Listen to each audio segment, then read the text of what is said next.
And everyone, इस video में हम लोग क्लास 10 की कक्षा 10 की मैथ्स बुक जो कि आपकी आदर्श अग्रवाल वी अग्रवाल की मैथ्स बुक है उसके चैप्टर 14 हाइट्स एंड डिस्टेंसेस अर्थात ऊंचाई और दूरी के सॉल्व्ड एग्जांपल्स में से एक प्रश्न के हल को समझने की कोशिश करेंगे। यहाँ पर सॉल्व्ड एग्जांपल्स में से एग्जांपल 3 हम लोगों के सामने क्वेश्चन के फॉर्म में है। क्वेश्चन है हम लोगों के पास, the length of a string between a kite and a point on the ground is 85 meter if the string makes an angle theta with the ground level such that tan theta equals 15 upon 8, then find the height of the kite from the ground. Assume that there is no slack in the string. यह question CBSE 2014 के question paper में आया हुआ है। तो प्रश्न संख्या 3 में हम लोगों से कह रहा है कि the length of a string between a kite and a point on the ground is 85 metre की एक पतंग और भूमि के बीच में जो पतंग से बंधी हुई डोर है उसकी लंबाई है 85 मीटर। यहाँ पर कह रहा है लेंथ ऑफ अ स्ट्रिंग अर्थात एक डोर या एक धागा जिसको आप बोल सकते हैं, between a kite and a point, एक धागा जो कि एक पतंग और एक बिंदु, और वह बिंदु कहाँ पर है, भूमि पर है। उन दोनों के बीच में जो पतंग है और जो बिंदु है, पतंग और बिंदु जो कि भूमि पर है, उसके बीच में जो धागा है उसकी लंबाई 85 मीटर है। आगे बताया जा रहा है, if the string makes an angle theta, अगर वह जो धागा है विद द ग्राउंड लेवल, आगे बताया जा रहा है आपको कि अगर वह जो धागा है जिसमें कि पतंग बंधी हुई है उसका निचला सिरा वह भूमि के उस बिंदु से जहाँ पर वह भूमि को स्पर्श कर रहा है उससे एंगल थीटा, कोण थीटा बनाता है, और इस स्थिति में बनाता है कि जो tan थीटा की वैल्यू हो जाती है वह 15/8 होती है। तो इस स्थिति में आपसे पूछ रहा है कि इस स्थिति में आप बताइए, then find the height of the kite from the ground. इस परिस्थिति में या इस स्थिति में, इस सिचुएशन में आप बताइए कि जो पतंग है वह भूमि से कितनी ऊंचाई पर है, उसकी हाइट कितनी है। तो आगे आपको बोल रहा है प्रश्न में, assume that there is no slack in the string, और आपको मानना है, मतलब मान लेना है कि जो धागा है जिसमें पतंग बंधी हुई है और वहाँ से लेके जब तक वो भूमि को स्पर्श कर रहा है वो धागा, वहाँ तक बीच में कहीं पर भी धागे में लचीलापन नहीं है, धागा लूज नहीं है कहीं पर भी, मतलब एकदम तनी हुई स्थिति के रूप में है, जिससे कि धागा में एक लंबाई हम लोगों को ठीक ठीक प्राप्त हो, लंबाई में कुछ भी त्रुटि एरर ना आ जाए। तो यहाँ पर हम लोगों को इसलिए मान लेना है, एज्यूम कर लेना है कि जो स्ट्रिंग है उसमें कोई स्लैक नहीं है, धागे में कोई लचीलापन, झुकाव नहीं है। तो अब हम लोग अपने सॉल्यूशन को देखते हैं। तो यहाँ पर क्वेश्चन के अकॉर्डिंग मैंने फिगर को तैयार रखा है, पहले हम लोग फिगर को अच्छे से समझ लेते हैं। तो यहाँ पर हम लोग मान लेते हैं जो एलियम है वह एक भूमि का खंड है और उसी पर भूमि के खंड पर एक पॉइंट ए है जहाँ से कि मतलब जो धागा है वह, यहाँ पर जो पॉइंट ए है उसी पॉइंट पर धागा आके स्पर्श हो रहा है, और धागा यहाँ पर हम लोग मान लेते हैं ए बी है। तो धागा का निचला सिरा ए है जो कि भूमि पर पॉइंट ए पर स्पर्श कर रहा है, और क्योंकि दोनों पॉइंट ओवरलैप हो जाएंगे तो धागा का निचला सिरा भूमि का भी पॉइंट हो जाएगा, इसलिए हम लोग ए से डिनोट कर लेते हैं। तो जो निचला सिरा है धागा का वह भूमि के समतल से अर्थात प्लेन से थीटा डिग्री का कोण बनाता है। यहाँ पर हम लोगों ने थीटा बना भी लिया है। उसके बाद यहाँ पर कह रहा है कि ऐसा बनाता है कि जो tan थीटा की वैल्यू है वह 8/15 है, 8/15 है। तो tan थीटा 8/15 है, तो यहाँ पर थोड़ा उल्टा हो गया है, tan theta perpendicular upon base होता है, मैंने बेस अपॉन परपेंडिकुलर कर दिया है। तो इसको करेक्ट कर लेते हैं पहले।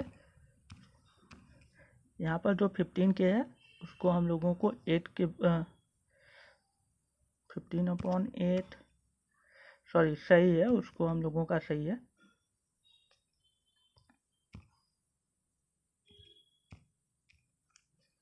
तो यहाँ पर थीटा ऐसा बना रहा है कि टेन थीटा ऐसा वैल्यू दे रहा है कि जो हम लोगों का बी सी है उसका लेंथ 15 के रेशियो में आ रहा है। तो हम लोग मान लेते हैं परपेंडिकुलर, अर्थात जो परपेंडिकुलर है, यहाँ पर परपेंडिकुलर बी सी है तो उसका लेंथ 15 के रेशियो में आ रहा है, तो हम लोग 15 के मान लेते हैं। और जो हम लोगों का बेस यहाँ पर अर्थात ए सी है उसका रेशियो 8 के रेशियो में आ रहा है, तो हम लोग 8 के मान लेते हैं।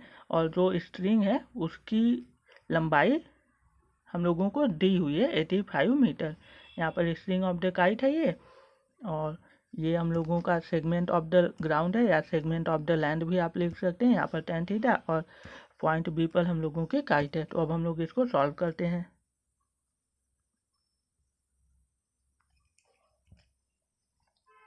तो सबसे पहले हम लोग सॉल्यूशन लिखेंगे, उसके बाद हम लोग यहाँ पर मान लेंगे late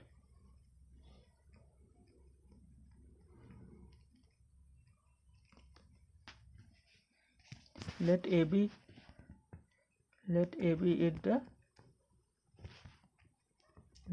is the string.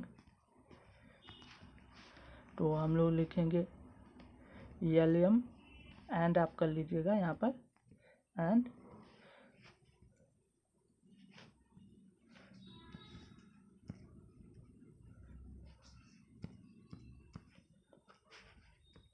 ELM is the segment of the ground। यहाँ पर ELM को हम लोग सेगमेंट ऑफ द ग्राउंड इसलिए मान रहे हैं क्योंकि भूमि का एक खंड होगा जहाँ पर कोई ऑब्जर्वर होगा, कोई प्रेक्षक होगा, खड़े होकर ये सब एक्टिविटीज कर रहा है, तो इसलिए हम लोग मान लेते हैं। तो at point A the thread at point A the thread makes angle theta with the ground। बिंदु ए पर जो थ्रेड अर्थात धागा है, रस्सी है, डोर है, वह थीटा कोण बना रही है। एंड यहाँ पर आप एंड लिख लीजिएगा, एंड टेन थीटा इक्वल 15/8। यहाँ पर हम लोग गिवन लिख लेंगे, यह दिया हुआ है। तो उसके बाद हम लोग मान लेंगे लेट, यहाँ पर हम लोग मान लेते हैं लेट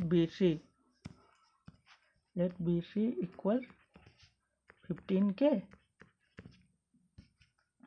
और हम लोग मान लेते हैं ए बी इक्वल 8 की। यहाँ पर ए बी को हम लोग ए सी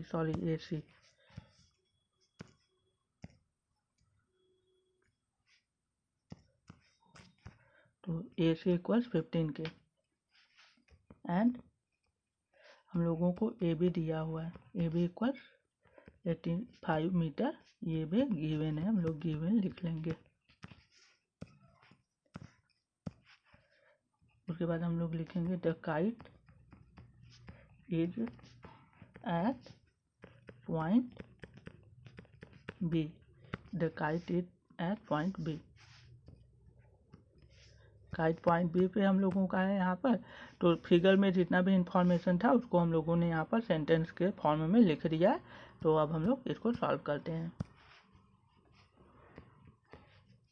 तो हम लोग लिखेंगे हेंस इन राइट एंगल ट्रायंगल, राइट को हम लोग एल से डिनोट करते हैं, एंगल को तो इस शेप से डिनोट करते हैं। हल्की सी एक स्लैंट लाइन होती है और एक स्लेट लाइन होती है जो कि प्लेन की स्लेट होती है। और triangle, in right angle triangle angle C equals 90 degree. इस राइट एंगल ट्रायंगल में एंगल सी 90 डिग्री है, तो टेन थीटा हम लोगों को दिया हुआ है।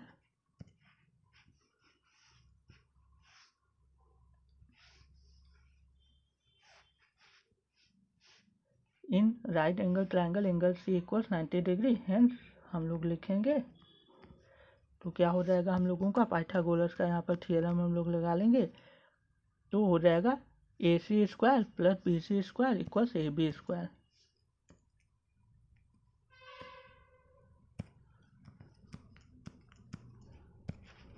तो AC square plus BC square equals AB square. यहाँ पर हम लोग लिख लेंगे पाइथागोरस थ्योरम, PGT या आप पाइथागोरस थ्योरम भी लिख सकते हैं। तो हो जाएगा AC हम लोगों का 8K है, तो 8K का स्क्वायर, और BC हम लोगों का यहाँ पर 15K है, तो 15K का स्क्वायर, और AB हम लोगों का 85 है, तो 85 का स्क्वायर। उसके बाद हम लोग इसको सॉल्व करेंगे, 8 का स्क्वायर करेंगे तो 64K आ जाएगा, और 15 का स्क्वायर हम लोग करेंगे तो 225K स्क्वायर आ जाएगा, और 85 का हम लोग मल्टीप्लाई कर लेते हैं, तो 85 मल्टीप्लाई बाई 85। तो यहाँ पर लास्ट में 5 है तो इसका स्क्वायर बहुत ही इजीली हो जाएगा। तो हम लोग क्या करेंगे, हम लोग 5 है तो एक 6 बढ़ा लेंगे, उससे एक ज़्यादा, तो 5 और 6 का मल्टीप्लाई कर देंगे तो यहाँ पर 30 आ जाएगा। उसके बाद 8 है, सॉरी यहाँ पर 30 नहीं 5 है, तो 5 का स्क्वायर हम लोग पहले लिख लेंगे, और 8 है एक बढ़ा लेंगे तो 9 हो जाएगा, और 9 8 का मल्टीप्लाई कर देंगे तो 72, तो 85 का स्क्वायर 72 25 आ जाएगा। तो यहाँ पर ये दोनों के स्क्वायर ऐड हो जाएंगे, तो यहाँ पर देखिए 4 5 हो जाएगा 9, और 2 और 6 हो जाएगा 8, और 289 के स्क्वायर इक्वल्स 7225। तो उसके बाद हम लोग यहाँ पर दोनों साइड का स्क्वायर रूट ले लेंगे, तो ये हम लोगों का हो जाएगा 17K इक्वल्स, ये हम लोगों का यहाँ पर अभी आया हुआ है 85 का स्क्वायर है, तो इसको हम लोग 85 लिख लेते हैं। तो उसके बाद हम लोगों का हो जाएगा K इक्वल्स 5 आ गया यहाँ पर, क्योंकि दोनों साइड हम लोग 17 से डिवाइड कर लेते हैं हेंस। तो हम लोगों को हाइट पूछी है, हाइट हम लोगों का BC है, BC इक्वल्स 15K है, तो 15 मल्टीप्लाई बाई 5 इक्वल 75 मीटर। तो अब हम लोग लिख लेंगे हेंस द लेंथ, या हाइट, आप हाइट लिख सकते हैं, hence the length height of the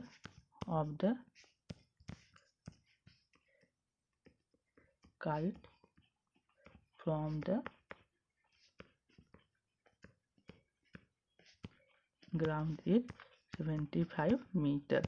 तो यहाँ पर हम लोगों ने क्वेश्चन 3 के सॉल्यूशन को कवर कर लिया है। If you like this kindly like share subscribe my channel and support me. If you want any video on any topic, kindly comment your topic in the comment section. I will try to make the video soon. Thank you so much.